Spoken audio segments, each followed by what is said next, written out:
Well, hello, everyone, and welcome to the meeting tonight. We want to thank you for taking the time out of, I'm sure, a very busy day after working all day long and all the things we have to do during the course of a day to hear about some information that we truly believe is life changing.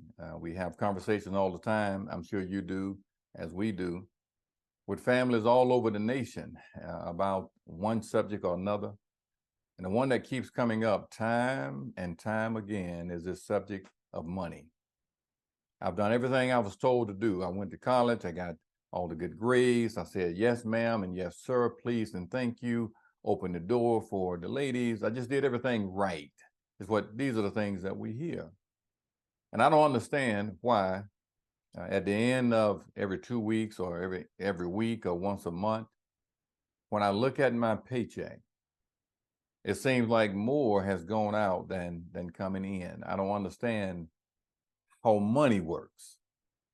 Well, my name is Ricky Pitts, and I've been doing this now for a long time. And tonight we're going to talk about the fundamentals of how money works. And I would encourage you to, if you have an ink pen or pad, iPad, electronic device, or you can record the whole session, because these are going to be some things tonight that if it doesn't help you personally, it could help someone that's real close to you, a brother or sister, a cousin, an uncle, an aunt, a mother or father, a son or a daughter that's trying to get started now in this place called life and trying to navigate through the forest of how money works. So I'm gonna just get right on into it here. And that's gonna be the subject of our discussion tonight is how does it work? I've heard about it, but how exactly does it work? I want to begin by saying we believe that a financial education really and truly should be free. And this is one thing we shouldn't have to pay for. And as a matter of fact, we're going to give a book to anyone that logs in tonight for free, and it's called How Money Works. As a matter of fact, you can scan that QR code whenever you get a chance, right now, anytime during the meeting, and you can go in and download that book called How Money Works. And so I want you to ask yourself this, and here's what we hear folks asking themselves all over the country. How can I save for anything that looks like a future when I have so much debt? Not only that, how much money do I need to have to retire? I mean, how much is enough? Because I'm getting started kind of late in the game, is what they say. The third thing they say is that if I die prematurely, what's going to happen to my family? I have a kid, I have a wife, I have a husband, I have an older mother, I have a nephew or a niece that depends on me. If I leave here, what's going to happen to them? And the last one, can I truly become financially secure? But I want to go ahead and say this as well. You got the power. We have the power to get this done, and we don't have to have a six-figure income, a big salary job, a big large inheritance, win the lottery. Those things would help. But I've seen so many people that have all these things and they still get to the end of their journey and they have nothing to show for all the labor that they've done during that period of time. So that's not necessarily the case every time. So it's not really what we make, it's how much we're able to keep. And I'm going to talk to you about that part tonight as well. So no matter what kind of income you have, what level you are in terms of the income, you can. Yes, you can. Yes, we can. Yes, we can get out of debt. Yes, we can. Yes, we can build the savings. Yes, we can. Yes, we can get on the path to financial independence. Ladies and gentlemen, it's a path. And the main thing is to know what path to take and to have someone to guide me and hold my hand if I don't know exactly what to do. We got to take control of this piggy bank. You see, often this piggy bank, we open that thing up all the time and decide what we're going to put money at, and money is already earmarked, allocated. We just open it up and just take it out. We can't continue to do it that way. Taking control has 9 bullet points. For the sake of time, I'm not going to cover all 9 tonight, but I'm going to cover about 4 of them. Number 1 is pay yourself first. Here's what we have to do. We're putting in all the time, 40 hours a week, 60 hours a week, sometimes 80 hours a week. But we're not paying ourselves first. We got to change the way we think about money. We got to not conform, but transform the way we think about this thing called money. And then sometimes that means earning additional income. And ladies and gentlemen, that's all right. And sometimes you have to give yourself permission to do something other than, in addition to what you're doing full time. It's important also to set some goals, but to have a plan. And if you want to know what caused a lot of frustration, is to set some goals and just say abracadabra, shazam, all this is just going to come together in an evolutionary process. No, no, no, no. We've got to have a plan. And that's why what we're talking about tonight is so very, very important. Now, there are 6 goal-setting tips. And I'm not going to cover all 6 of them because, again, that would take a little bit too much time. But I'm going to talk about really 2 of them. One is put them on paper. And sometimes you have to be very detailed to inspire the soul, to inspire the emotions. Put them on paper. Then number 2, create a timeline and give ourselves a certain amount of time to get it done. Almost like taking a state exam.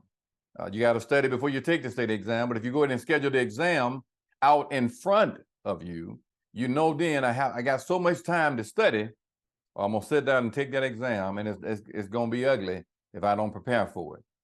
The other important thing we're going to talk about is, this is also critical, is pay yourself first. Let's kind of jump in that real quick. Pay yourself first. You see, we pay everybody else. The water bill, the light bill, the gas bill, cable TV, the hairdresser, the fingernail lady, the barbershop, Kroger's and Winn-Dixie. We pay everybody else before really paying ourselves. We're talking about paying ourselves and putting money back for down the road. You see, down the road is coming. Every day, we're getting closer to down the road. So pay ourselves first. And then there are 3 different accounts that's important that we consider when paying ourselves first. Number 1 is an emergency fund. And that's an account where you want to have about 3 months of the income, some say 3 months of the expenses, set aside. Number 2 is this short-term account. Now that's 6 months of the income or 6 months of the expenses set aside. And I want to change the way we think about this. Not just 3 months and then 6 months, an additional 3, but 9 months altogether. You say, Ricky, you're saying something that's absolutely impossible for me to do. There's no way I can put aside 9 months of my income when everything coming in is going out. Well, that means sometimes we got to do something part-time to generate the extra to build this emergency fund and to build this short-term account that we have to have. And then this last one is this wealth building account. You see, everybody that's on this call tonight, we're going to get old one day.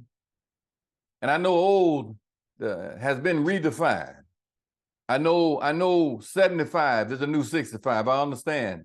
65 is a new 55. I've heard that 55 is the new 45, all the way down the line. But however we define it, the fact of the matter is the years are passing by. We're getting closer to the journey's end. So it's really important then that we plan for this place that we're going to be in for the rest of our lives. That place is our future. Now, what stops that? What stops that is this thing called debt. Debt is so easy to get, but my goodness, it's very hard to get rid of if we don't have a game plan. And we need to be able to have a game plan so we can celebrate on the other side of not owing anybody anything. Now, let's talk about this just a little bit. Now, there's some real bad news when it comes down to compounding as well. Compounding interest works like magic. Albert Einstein said it works like magic.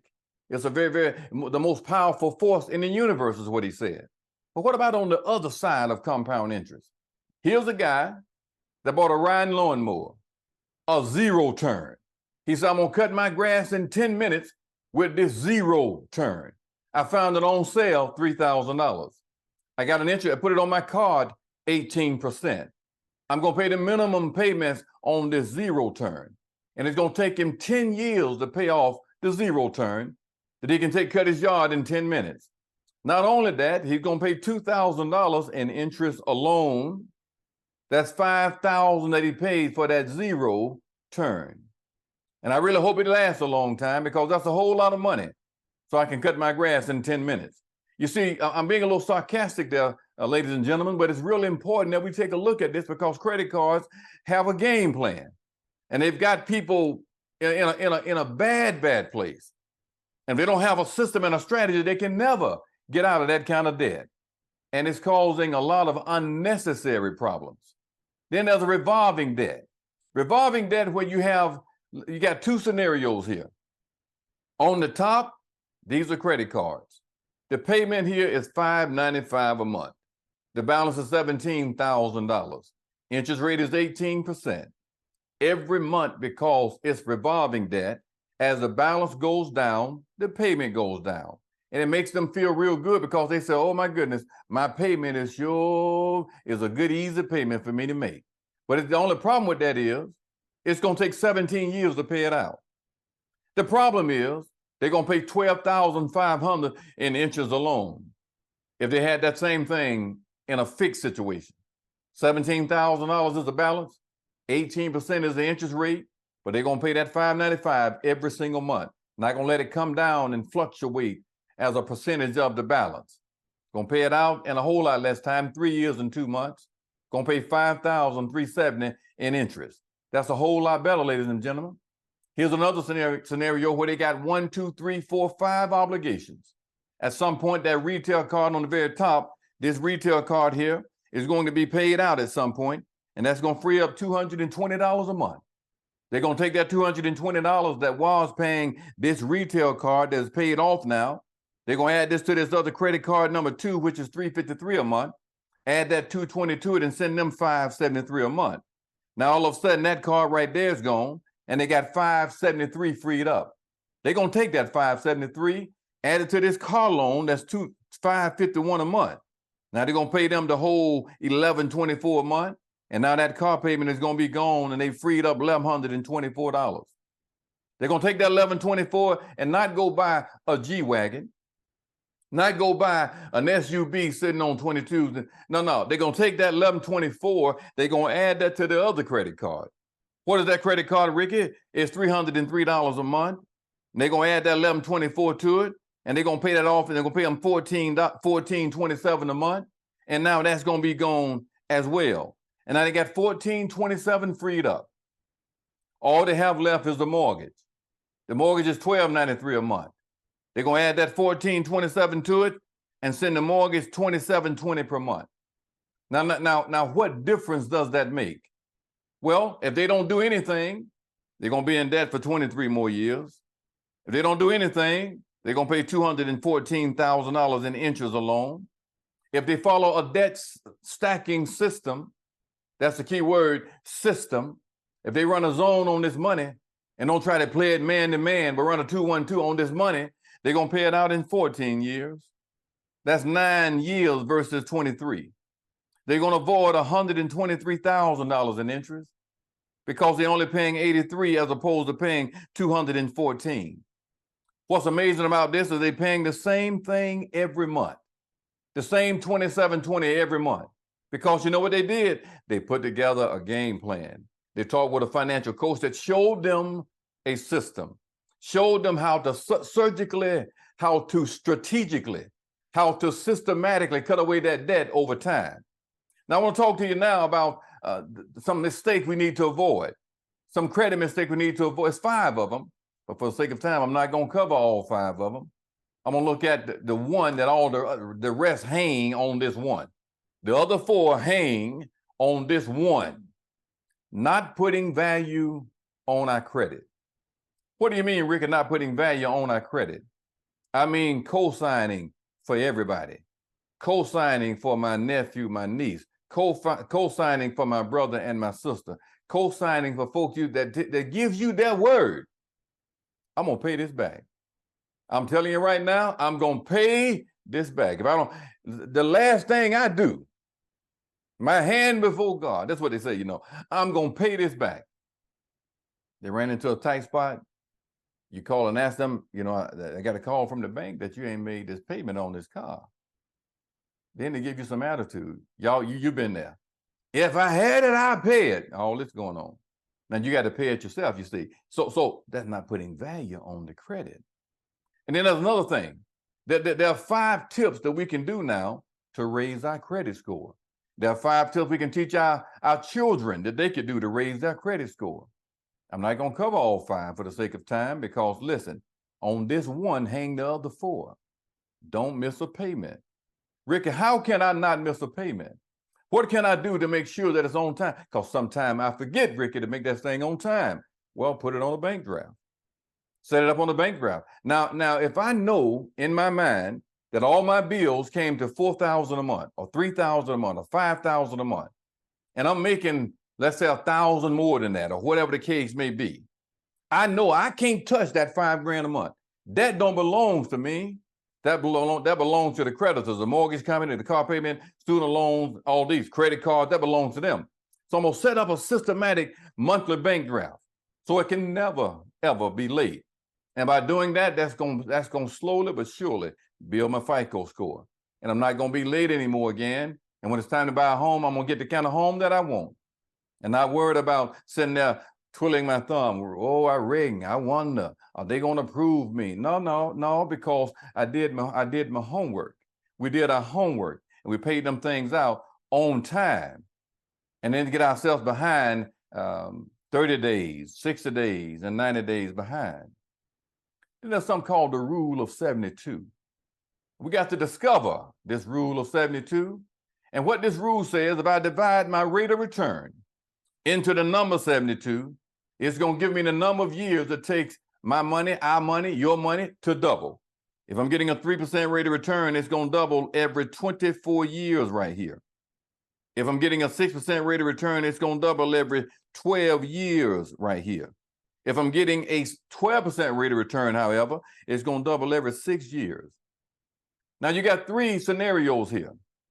And let's say that all 3 of these people work at the same company. They all have a 401k. They all started at the same time. They all started contributing to that 401k at the same time. But they all talked to 3 different people. They all got to a place where they had $10,000 saved. And one is getting 3, one is getting 6, one is averaging 12. The one that's getting 3 talked to his brother. He said, bro, what you gonna do? He said, John, around the water fountain, how you gonna allocate your money? John, around the water fountain, don't know nothing about financial planning, don't know nothing about investments. So I'm going to make a lifetime decision based on what John said around the water fountain. And look at the difference that it's going to make. So because John said, I'm going to do what John, that's $40,000. Then the second one talked to another individual that had a little bit more information, but was very conservative, had the same length of time to work. But they put theirs in a conservative instrument, and they're averaging 6%. They got $160,000. But the last one talked to a financial coach that's in the industry. That's what she does, or he does for a living. Same job, same length of time, same 401k on the job, but different selections. $2.5 million. $2.5 million. Ladies and gentlemen, I don't know what your belief is, but my people, your people, our cousin, your brother, your sister, our neighbors, our church members are destroyed for the lack of knowledge. And the problem is when they reject the knowledge, and it gets worse and worse and worse and worse for the next generation. Some people say, well, Ricky, I want to save some money, but I don't know how in the world I got a neighbor that it seems like every generation they get more and more wealthier. Every generation. Well, they start when that child is in the womb. Upon conception, put aside $1,000 for that child. And then when that child get to be, just put aside $1,000. They didn't put anything else in with it. By the time that child hits 67 years old, that's $406,000 that they have in that one account. I'm talking about the rule of 72. I'm talking about being real conservative right here. You say, Ricky, that's a long time to have $400,000. It's a long time to have zero. Am I right about that? See, so if we don't do anything, that's zero. 400,000 are sure a whole lot better than what? Zero. And so our plan is, and our game plan is to show our clients how to put money back for the long term. Then it doesn't take a whole lot. Some folks say, I don't have that kind of, Ricky, I ain't got no $10,000, man. I don't have that kind of money. It doesn't take that, ladies and gentlemen. Just a little bit and a little bit more can make a big impact. We're trying to get the young folks now.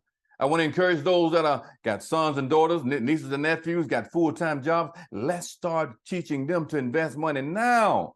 $20 a month, $94,000 in 40 years. But suppose they could do a little bit more. That's 20 right here. Suppose they could do $100 a month. I did a meeting the other day for a group, and there was one of the leaders in the group had a child. His child was in the meeting, a financial meeting, pretty much a financial wellness meeting, and I talk about some other stuff as well. But the young man is 13 years old. I got a call from his father and said, my son wants that book you talked about called How Money Works. The son got the book, 13 years old, and read the whole book. When I saw him again, I said, young man, what did you learn from reading that book? He said, I learned to pay myself first. His father gives him an allowance. And he said, Daddy, when I get my next check, his allowance, he's 13, his next check. When I get my next check, Daddy, we're not going to go out to eat. This young man, already 13 years old, a seed was planted in that little mind. If he allows it to germinate, when he gets to a certain time in life, he's going to be financially independent. Now let's talk about this elephant in the room here. Let's talk about buying life insurance, but buying the right kind. We don't like to talk about this too much right here because we got to entertain the thought that somebody is going to die. But ladies and gentlemen, I hate to make this announcement this afternoon, today, in the morning, wherever you are in around the country, everything living, we already know everything living at some point is going to die. But the question is, are we going to leave a legacy? Are we going to leave generational wealth? That's one way to get it done, by buying the right kind of life insurance.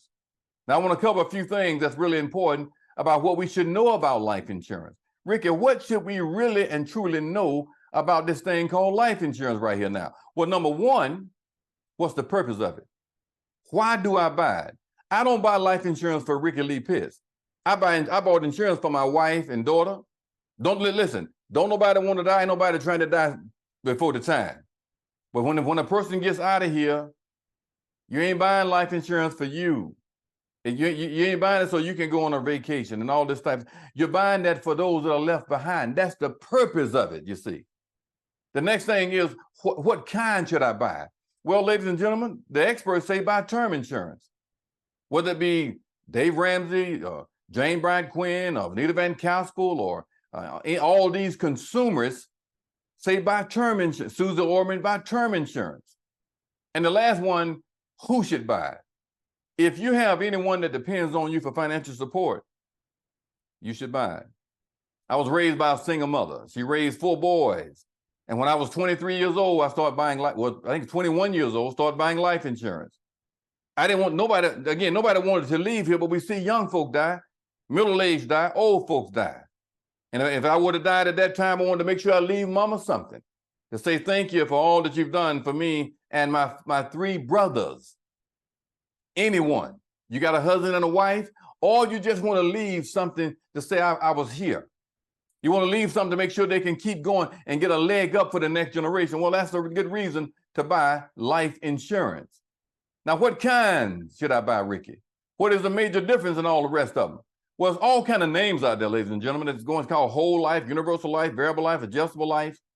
There's one out there real now they really doing a lot of advertising. I mean, they're hitting the ground running, called Index Universal Life. Here's a case here.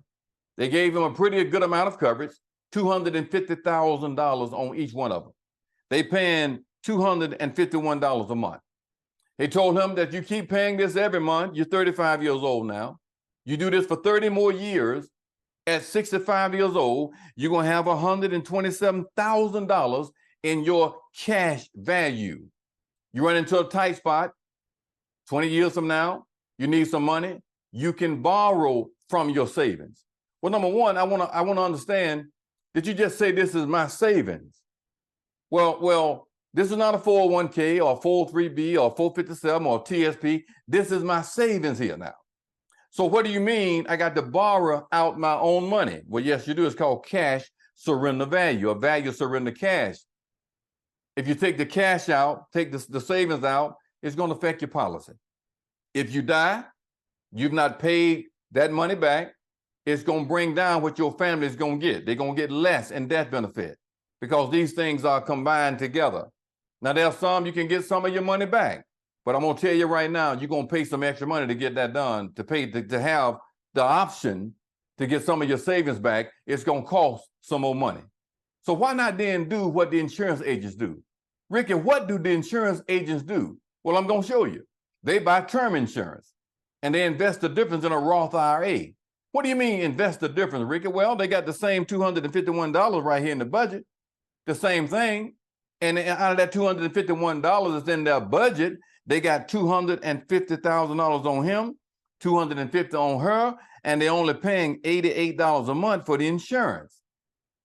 Well, Ricky, what they gonna do then with that other $163 a month? They're gonna take the other $163 a month, ladies and gentlemen. They're gonna put that money in a Roth IRA. And by the time they get to 65 years old, that's $300,000 that they have in their Roth IRA. And if they die at this point right here, the family's gonna get the insurance and they're gonna get the savings. They're not gonna get one or the other. What did they just do, Ricky? They separated the insurance from the savings, and they're not combined together. So if when they pass, and because eventually they're gonna pass, the family gets both of them. You know, I can't hear y'all comment on the other side there, but I know somebody saying that just make a whole lot of sense. And I'm not gonna put my money in a place where I got to borrow out my own money and lose my savings if I die. What about this thing on deferring taxes, Ricky? Uncle Sam I believe Uncle Sam is in my family for real because he gets so much of my money. Well, let's look at deferring taxes. And I'm gonna look at one category right here. And they put in $500 per month. In 20 years, if they don't have any kind of tax shelter, just paying taxes every year on what they earn, they're gonna have $205,000 there at a pretty reasonable rate of return. Let's say 9% rate of return, putting aside $500 a month. The second one has a Roth IRA, and all the earnings that they make on their money, those earnings are tax deferred. So they're not going to pay any taxes on theirs. They got $260,000, $55 more $1,000. And then the third one, what they're putting in is going to bring down their adjusted gross income. So you're making 60, put in 5, pay taxes on 55. So it's tax deductible, and all the earnings, what that money makes, is tax deferred. So they don't pay any taxes on what it earns, and what they put in brings down their adjusted gross income, not paying any taxes on that. They got $333,000. It makes a difference, ladies and gentlemen. But the question is, which one do you prefer? Do we prefer? Number one, that's traditional, where it is deductible. Where I put in $5,000, it brings out my income by the amount that I put in, and almost like Uncle Sam looks the other way and says, you're not going to pay taxes on that 5 that you put in. You're going to pay taxes on what the difference. Making 60, put in 5, pay Uncle Sam taxes on the 55,000. The other one, they cannot deduct it because of various reasons. They're making too much income and so on and so forth, so they can't deduct it. But whatever it earns, they don't pay any taxes on that. And that third one is that Roth IRA. Let's talk about that Roth IRA just a little bit. If I put that money, listen to this. If I'm under 50 years old, as of this year here, I can put in 2023, $6,500 a year, $541.66 a month. If I'm over 50 years old, as of 2023, I can put in, based on the income, put in $7,500 a year, $625 a month.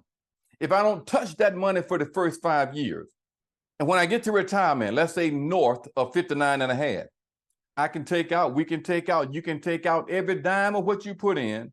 Don't pay no taxes, don't pay no penalties. If it's $500,000, if it's $1 million, you can take that money and move to a whole nother area and not owe Uncle Sam anything. That is a big, big, big, big deal. And a lot of folks don't know about that, so they're just putting money in the wrong place. Now I want to talk now to the young folks, okay? And I want to talk now also to the mothers and fathers and grandfathers and big mama and granddaddy. See, about those grandkids and our kids. Let's encourage them to start saving money now. I want you to please listen to me very close now, because if they start saving now, they're out of college. They got their first job, see? And the first thing they did was bought them a brand spanking new car. But if they do this right here, if they start, in this example right here, they started at 22 years old and stopped at 29 years old, they're maxing out their Roth IRA, putting in $6,500 every year. I said they started at 22 and they stopped at 29, 7 years later. Then put another dime in, and the money kept growing, and they ended up growing to $2.3 million. But somebody started a little bit later. They started at 30 years old, and they stopped at 67 years old. 37 years later. How much do they have, Ricky? How much do they have, Ricky? Because they did it every year. They got $2.2 million. Ladies and gentlemen, time can be our friend if we start now. Young folks, see, if we can get them, if they can hear me now, if they can hear us now, and they start doing this right now, it is mind-boggling how they can retire with some dignity and security, and travel around the country, go to all the family reunions, and enjoy the family and the grandchildren if they start now. And it's critical that they start now. Now, here's another thing. We want to become an owner, not a loaner. What do you mean, Ricky, becoming an owner, not a loaner? Because what we've been doing all down through the years is loaning our money to the bank. How do we do it, Ricky? Because the banks are going to take your money and they're going to invest it. Okay? We're going to go down to the bank, need to get a loan.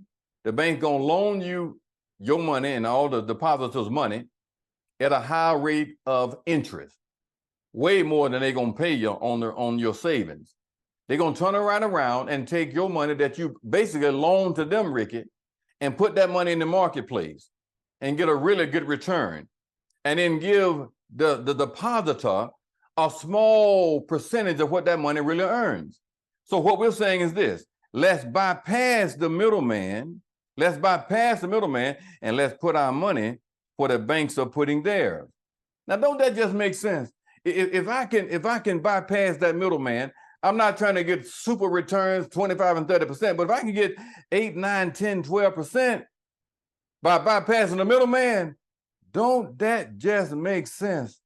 I'm just gonna imagine y'all say, yeah, Ricky, that make a whole lot of sense. Let's talk about now this three-legged stool now. This three-legged stool that's going on.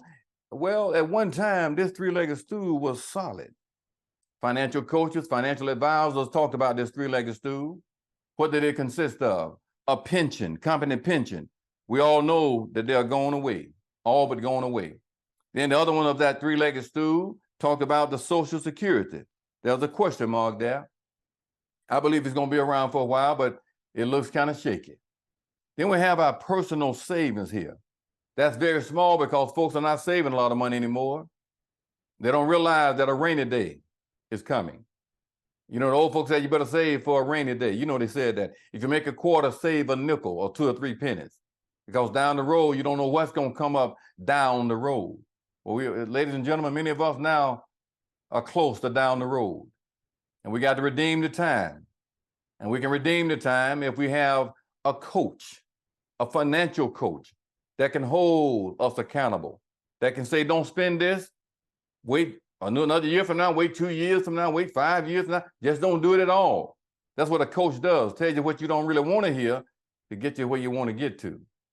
Invest with professional money management. What do you mean professional money management, Ricky? I'm talking about a mutual funds, ladies and gentlemen. Mutual funds have been around since the 1920s and 30s, and they provide a way whereby investors can pool their resources under the management of professionals. Well, the average investor ain't got the time. The average investor don't have the interest. The average investor don't have the expertise to know about picking out Procter & Gamble and Microsoft and Pfizer and McDonald's and Netflix and Verizon and Amazon, and the list goes on and on. You see, one mutual fund, this is what they do for a living. They don't do anything else. That's what they do for a living. One mutual fund can have up to 150 stocks in that one fund. We've heard the old folks say, they said, baby, so don't put all your eggs where? That's right, in one basket. Spread it out. And that's what mutual funds allow people a chance to do, is to spread that money out. Now I want to close with this. I want to close by talking about the 3 Ds of investing. And this is a good way to stay focused on our game plan and our objective. Number 1 is discipline. Ladies and gentlemen, I just wish it was a way to just stay in the bed all day long, just do what you want to do, Ricky, and just don't do nothing, don't use no discipline, and everything just gonna evolve, just gonna come together. But all of us know it don't work that way. We all know that discipline is required in every facet phase of our life to bring ourselves up under subjection, to bring our feelings up under control, to bring our spending up under control. It is necessary, ladies and gentlemen, to get that done. The next important thing of those 3 Ds, other than discipline, is diversification. That's not putting all our eggs in one basket. What the old folks said years ago, a fancy way, to say it, diversification. And I mentioned a moment ago that one fund can have 150 companies in that one mutual fund. And then the last thing I want to talk to you about right here, ladies and gentlemen, is dollar cost averaging. When I say dollar cost averaging, I'm saying decide on a certain amount that you're going to put aside per month.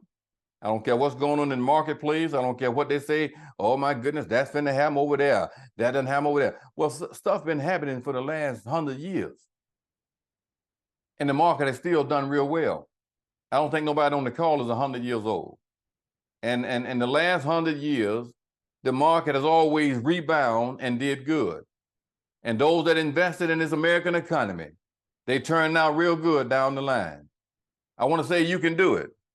Now, this lady right here is on the beach, laying on a mattress of money, okay? And she ain't got a husband with her. I don't know where he at, okay? But maybe he said, well, he don't act right. Well, I'm talking too much now, so let me come on out of there. But anyway, she went on about her business. I'm not a real beach guy myself, but my point is, you can do it. We can do it. Doesn't matter how things are right now, ladies and gentlemen, we can do it. I want to encourage you to get with whoever invited you out tonight and let them talk to you about the next step. Scan that QR code and get the book. It's 40 pages. Please read the book. Your time is very appreciated tonight, and I hope you have a great rest of the week. Give us a call if we can do anything to help. Thank you so much, ladies and gentlemen. Y'all have a great rest of the week. Take care.